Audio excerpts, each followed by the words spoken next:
آلودہ فضا کی وجہ سے ہماری آنکھیں جلنے لگیں، ہر طرف دھواں تھا اور کچھ سجھائی نہیں دے رہا تھا۔ میرے دوست اس فضا سے نکل گئے لیکن میں نہ نکل سکا۔ میری آنکھوں میں شدید جلن تھی۔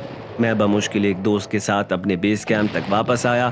یہاں ریلیف یونٹ کے ڈاکٹر نے دوا کے چند قطرے میری آنکھوں میں ڈالے اور تسلی دی کہ میں 1 گھنٹے تک نارمل ہو جاؤں گا، لیکن میری تکلیف کم نہ ہوئی۔ پھر میں فیلڈ ہاسپٹل اور شہر کے ڈاکٹر کے پاس بھی گیا۔ انہوں نے پین کلر تجویز کیے جن سے وقتی آرام ملا، لیکن اس تکلیف کا مستقل حل نہ نکل سکا۔